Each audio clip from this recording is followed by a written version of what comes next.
selama 6 tahun.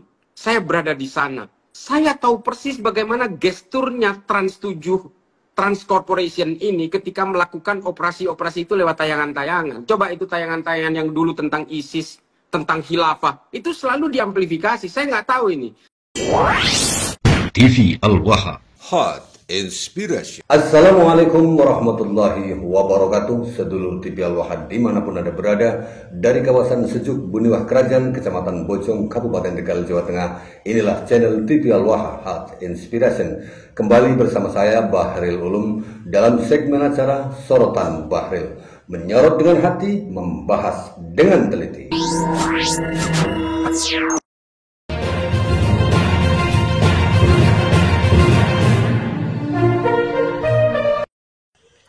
Sedulur TV Al-Waha, kali ini kita akan menyapa tentang statement Ketua Umum Pengurus Besar Nahdlatul Ulama yang kemudian memberikan statement tegas mengecam keras Trans 7. Kita akan membahas atau menyoroti statement Ketua Umum PBNU tersebut. Namun sebelumnya, bagi Anda yang ingin mendapatkan majalah ini adalah majalah Ifakta, majalah nasional Ifakta, redaksinya dari Jakarta, dan pada edisi bulan Oktober ini menurunkan laporan utama tentang siapa arsiteknya perjuangan Wali Songo Indonesia Laskar Sabilillah.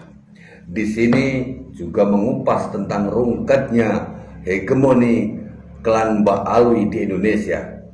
Kupasan majalah Ifakta ini akan menjadi manuskrip yang bisa diwariskan untuk anak cucu generasi kita kelak. Oleh karena itu, silahkan bagi Anda yang ingin mendapatkan majalah Ifakta ini bisa menghubungi admin TV Al-Waha di nomor handphone ini nih, 088-22-14-98-123. Harganya hanya Rp65.000 gitu ya.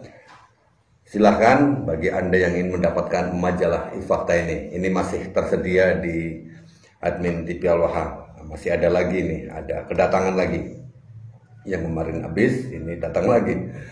Oke, sedulur TV Al-Waha, itu sekedar iklan untuk bagi Anda yang ingin mendapatkan majalah Ifakta edisi khusus bulan Oktober yang mengupas tentang siapa arsiteknya perjuangan Wali Songo Indonesia Laskar Sabilillah. Kenapa PWI Laskar Sabilillah ini baru berumur 2 tahun tapi sudah membuat heboh Indonesia, membuat kejang-kejang para habib yang mengaku sebagai cucu Nabi Muhammad. Nah, kita akan menyoroti bagaimana apa yang disampaikan oleh Ketua Umum Pengurus Besar Nahdlatul Ulama, sedulur TV Al-Waha. Ini kita lihat terlebih dahulu, sedulur.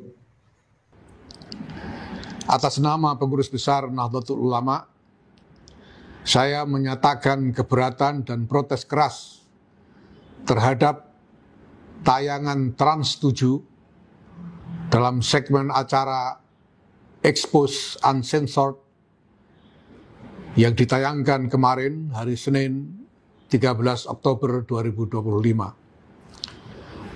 Tayangan Trans 7 itu isinya secara terang-terangan melecehkan, bahkan menghina pesantren, menghina tokoh-tokoh pesantren, yang juga tokoh yang dimuliakan oleh Nahdlatul Ulama, sangat dimuliakan oleh Nahdlatul Ulama, menghina hal-hal yang berkaitan dengan nilai-nilai mulia yang dipegang teguh oleh dunia pesantren.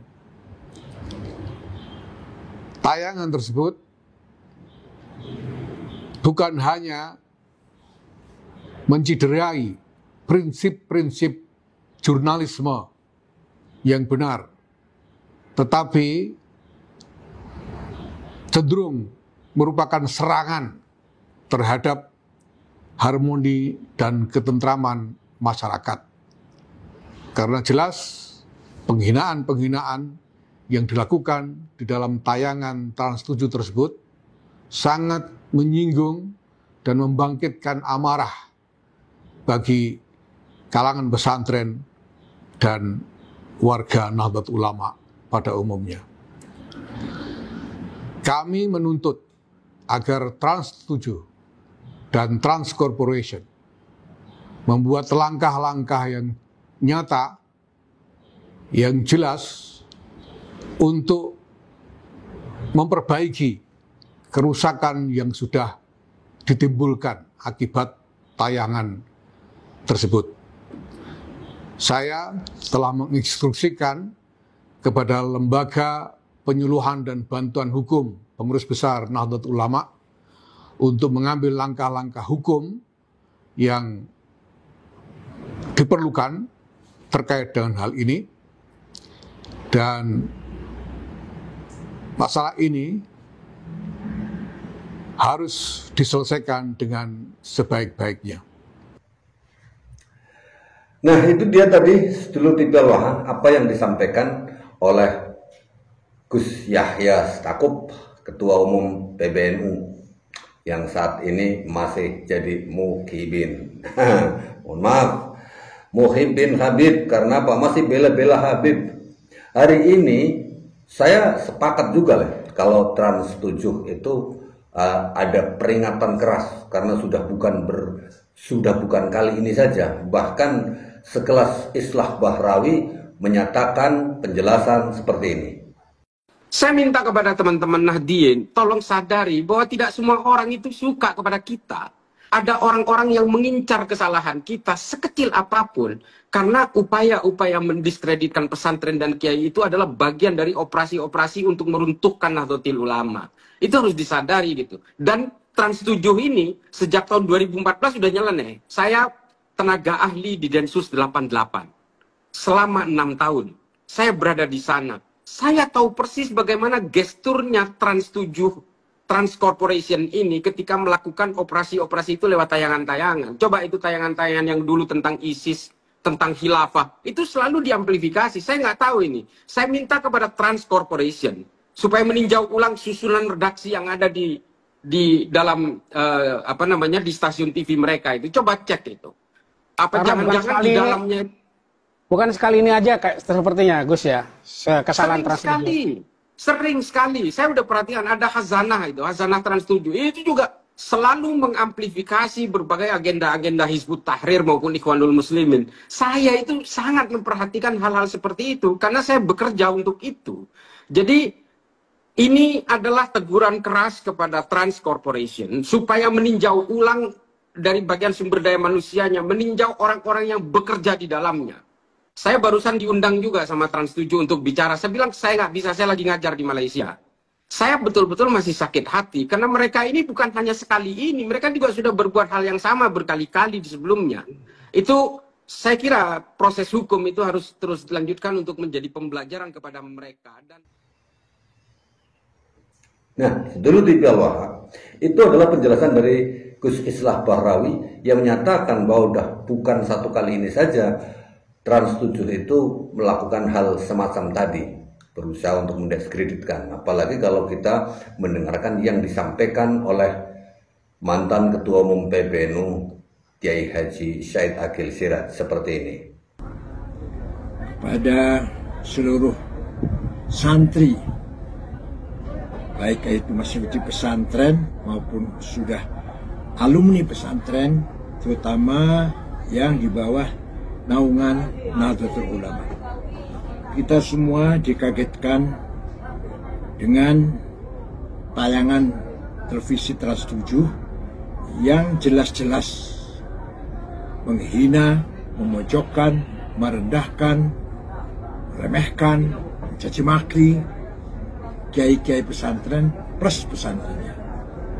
Saya bisa mengambil kesimpulan indikasi kelompok yang anti pesantren adalah kelompok radikalis, ekstremis, bahkan teroris. Jaringan jihad takfiri atau ISIS. Oleh karena itu, kita tidak usah tabayun. Datang ke Transkrip TV, kemudian tabayun dialog, tidak butuh tabayun. Sudah terang benderang. Tabayun itu artinya kan ingin menanyakan yang lebih jelas lagi kalau sesuatu yang belum jelas. Kalau sudah jelas seperti itu tidak usah tabayun, sudah jelas. Padahal pesantren semua orang mengakui Al-Hisnul Hasin, benteng yang kokoh mempertahankan nilai-nilai Islam, akhlak Islam, dan ilmu-ilmu keislaman yang paling pokok, usul fikih dan fikihnya, ilmu tafsir dan tafsirnya, ilmu hadis dan hadisnya, ilmu kalam, dan lain-lain. Tarikh peradaban. Tidak kita jumpai kajian-kajian di selain pesantren. Kajian-kajian ilmu tersebut tidak akan kita jumpai di luar pesantren. Nah, setelah TV Aloha, dari apa yang disampaikan oleh Ketua Umum PBNU, kita hanya bertanya satu saja. Kenapa baru dibegitukan PBNU langsung membuat sebuah statement tegas boikot Trans 7? Lantas, kenapa terhadap mereka-mereka yang menghina kiai seperti si Segap ini nih? Lihat, Gus Yahya Stakuf, lihatlah ini, bagaimana dia menghina sangat keras pendiri Nahdlatul Ulama. Ini dia. Norak kalian, bodoh kalian. NU tidak dibentuk oleh Hasyim Asy'ari yang nol besar, ya. Bodoh kalian. Hasyim Asy'ari adalah sejarahnya sejarah kopimo, sejarah penuh kebohongan. Nah, kepada Ketua Umum PBNU, saya menyapa panjenengan. Kenapa sekarang panjenengan begitu tegas, langsung sigap, gercep, gerak cepat membuat statement macam itu untuk memboikot Trans 7? Tapi ketika pendiri Nahdlatul Ulama dibikin kosong, bahkan sejarah NU dikatakan sebagai sejarah Hopingho. Saya kasih tahu lah sejarah Hopingho. Saya yakin panjenengan sudah tahu apa itu sejarah Hopingho. Kalau generasi sekarang mungkin nggak tahu tuh yang namanya sejarah Hopingho. Sejarah Hopingho itu kan sejarah khayalan. Jadi Hopingho itu seorang penulis ya. Ini khusus saya kasih tahu kepada generasi hari ini nih. Apa itu Hopingho? Jadi Hopingho itu adalah seorang penulis novel silat. Novel silat, dia beragama Cina, orang Cina yang menulis novel silat. Jadi terkenal itu dengan novel Hopingho. Kayak novel orang Indonesia itu Bastian Tito yang menulis Wiro Sableng. Jadi serialnya Hopingho itu luar biasa terkenal sekali. Zaman orang bacanya itu novel. Ketika kepengen dapat hiburan, nah bacanya novel. Dulu itu, kalau anak zaman sekarang nggak baca novel, bacanya Facebook. Nah, si Segap itu tadi, Gus Yahya, Ketua Umum PBNU, mohon maaf, itu sudah lama membuat statement mengatakan bahwa sejarah NU itu adalah sejarah Hopingho, artinya sejarah khayalan. Dibilang nggak ada, terus dibilang bahwa Hasyim itu nol besar. Kok panjenengan nggak gercep melakukan tindakan boikot Habib? Nggak begitu. Terus ada itu yang ngomong si Rizik, Bang Rizik, Mbah Rizik, Om Rizik, yang bilang buta mata buta hati terhadap Gus Dur. Dan banyak sekali itu penghinaan-penghinaan mereka bangsa kabib-kabib terhadap ulama NU. Kok panjenengan diam saja? Baru kemudian ketika ada pondok pesantren satu disebut pondok pesantren Lirboyo ini seperti itu dinarasikan oleh Trans 7. Kalau bagi saya, mohon maaf, saya tidak membela Trans 7. Saya setuju ketika Trans 7 itu diberikan pelajaran sebagaimana yang disampaikan oleh Gus Islah Bahrawi tadi. Tetapi saya perlu berpikir, dan kita semuanya perlu berpikir bahwa itu adalah peringatan keras bagi kita semuanya, bagi Trans 7, bagi kita semuanya. Kenapa baru semacam itu? Dan saya rasa budaya tentang santri ngesot itu kan bukan pelajaran pesantren, itu pelajaran Habib itu. Kenapa? Boleh tanyalah kepada alumni-alumni pesantren, entah itu pesantren manapun lah, yang masa lalu, yang lama-lama udah tua-tua, yang sudah jadi alumni tapi yang sudah tua-tua. Bahkan di zaman Mbah Hasyim Asy'ari lah, itu sudah lama sekali, itu nggak ada santri yang ngesot-ngesot loh. Santri ngesot-ngesot sampai kemudian akhirnya mencium kaki, itu yang ngajarin Habib. Kalau kita analisa dan kita bisa flashback ke belakang, sejak kapan itu ada santri ngesot-ngesot kayak begitu?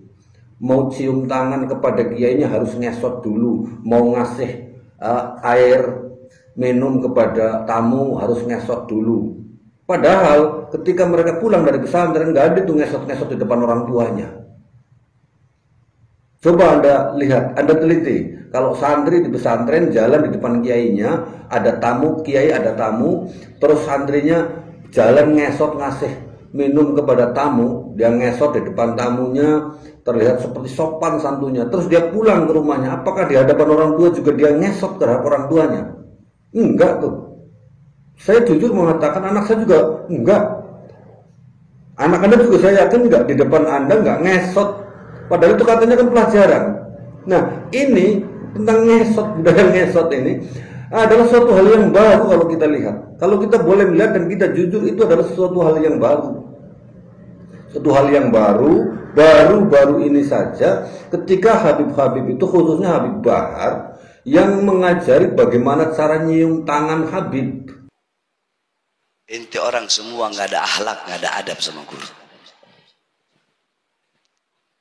Inti mau tahu bagaimana anak didik murid-murid tanah akhlak dan adab? Abu Bakar al-Idrus, Gum, ta'al. Alimhum kif musafaha bisyuyukh. Dengar biar mereka semua lihat. Inti mau lihat bagaimana harusnya murid cium tangan sama guru.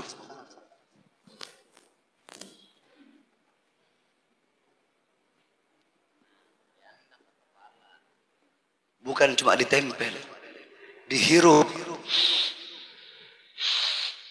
ditaruh di atas kepala ente, cium dada guru ente. Khalas, bakar ke belakang. Ente lihat dia ke belakang, berani dia belakangnya anak? Ada nggak dia belakangnya anak? Ente belakangi guru ente. Ente tadi jalan, dia tadi jalan belakangi gurunya nggak? Cara begitu cara ente berakhlak beradab sama guru. Hah? Anak ajarkan ente bitasbik. Anak kalau ngajar pakai praktek, bukan cuma ngomong. Cium tangan seperti yang anak ajarkan tadi. Dicium bolak-balik, terus macam-macam itu. Si Bahar kan yang ngajari, memang diperintahkan cara mencium keturunan Nabi Muhammad, bahkan sampai mencium kaki, sehingga akhirnya pesantren-pesantren mulai menerapkan, ngikuti gaya-gaya Habib. Lah terus ketika budaya itu dikritik, marah. Sementara ketika NU didiskreditkan yang sangat jelas, dibilang Gustur buta mata buta hati, Gustur Kiai Haji Said Akil Siraj, dibilang Syiah, dibilang liberal, dibilang kafir dan sebagainya. Selama kepengurusan Kiai Haji Said Akil Siraj, berapa saja penghinaan terhadap beliau, terhadap pimpinan PBNU. Ulama-ulama kita dihina oleh para Habib-Habib itu sebagai macam-macam. Bahkan ada Habib yang melarang untuk masuk Ansor NU, Banser. Kok panjenengan diam saja, Gus? Sebagai ketua PBNU, mestinya juga Anda bertindak. Mohon maaf ini, saya tidak sedang membela saya tidak sedang membela Trans 7 loh. Ini adalah fenomena yang sama-sama perlu kita sikapi bersama dengan arif dan bijak. Mestinya jenengan juga berlaku adil. Gus, ketua umum PBNU, adil dong. Kalau ada santri yang pesantren yang direndahkan terus jenengan marah, bikin instruksi. Seharusnya ketika ada kiai-kiai yang direndahkan oleh kelompok Habib juga harus sama seperti itu. Jangan malah dibela Habibnya. Ini jenengan menghina NU juga, menghina kiai-kiai NU juga kalau membela Habib. Begitu. Assalamualaikum warahmatullahi wabarakatuh. Panjangan ini.